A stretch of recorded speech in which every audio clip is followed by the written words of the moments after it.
Hey guys, here's another episode of Day in the Life of Vintage Classic Specialist. It is Wednesday, the 3rd of July. Tomorrow is 4th of July. So I'll just say at the beginning of the video, I hope everyone has a good and safe 4th of July. I will be here working, but may leave a little bit early tomorrow evening and watch some fireworks with my family and stuff like that. But yeah, I'll be here at the shop. Those of you that are small business owners probably understand why I'll be here. Pretty much if you're not working, then no one's paying you. Anyway, enough of that. So let me start with the Ghia today. So I didn't end up taking it for a test drive this morning. What I spent my morning on this car was trying to get the very finicky turn signal cancellation mechanism to work. So in other words, when you say turn the turn signal for a left-hand turn and then make a left-hand turn and straighten the steering wheel back out, turn signal is supposed to cancel. That is not one of Volkswagen's best designs. Even on cars with all stock components, they seem like they just don't work very often as not anyway.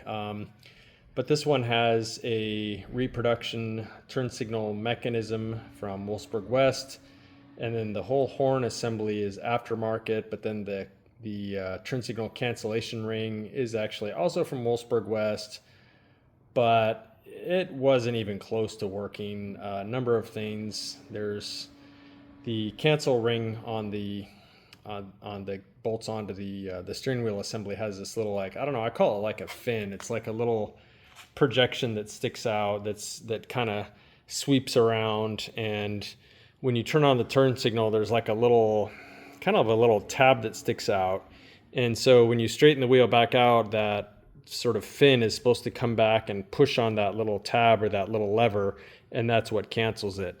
Those things weren't even close to touching each other.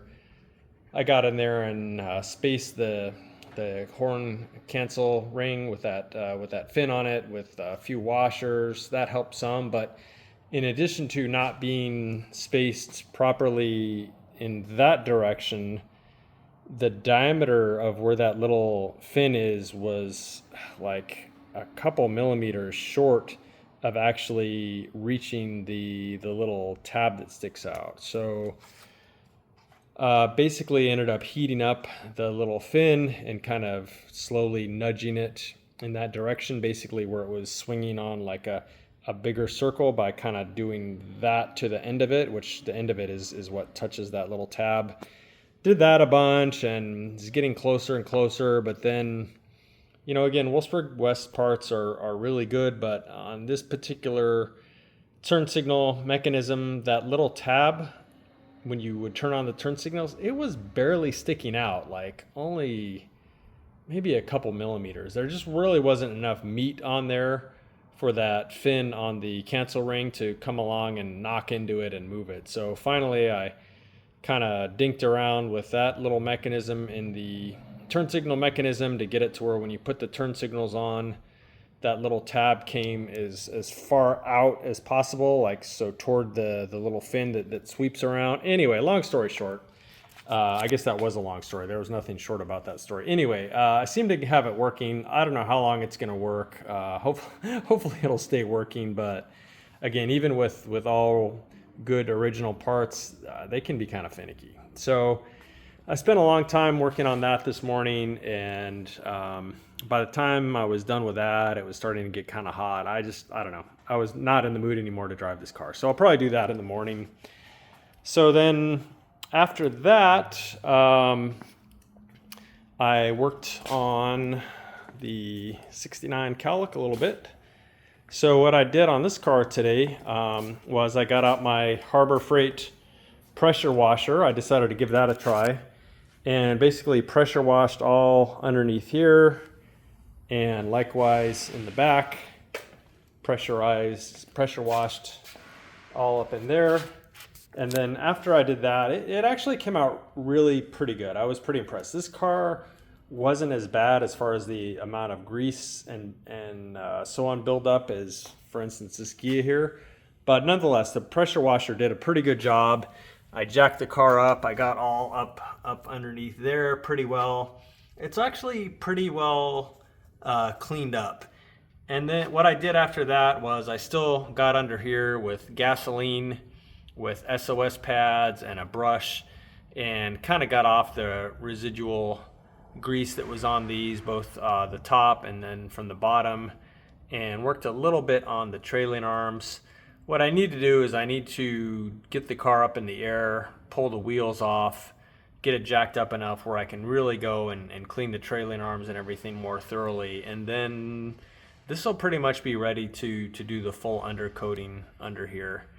I haven't touched yet the under fender areas, so I also plan to undercoat all under here. I did pressure wash them and they came out pretty good.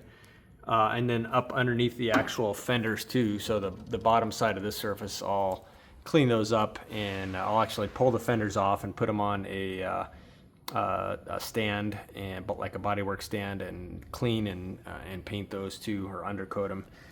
Likewise, the front, I did come back with some gasoline and some Scotch-Brite pads and clean it up, and it got it looking pretty good. It's actually probably, at least these areas here, about ready to undercoat. The thing I need to figure out on this car is what we're doing with the front suspension.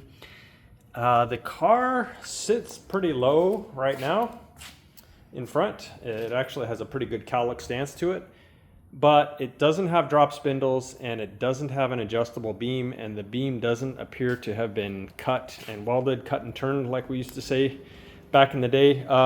So I think that this beam was lowered the old-fashioned kind of cheesy way, which I'm guessing that they actually pulled some leaf springs from the torsion leaves that run through the tubes, and that's how they got it low. I don't really recommend that, so I need to pull it apart.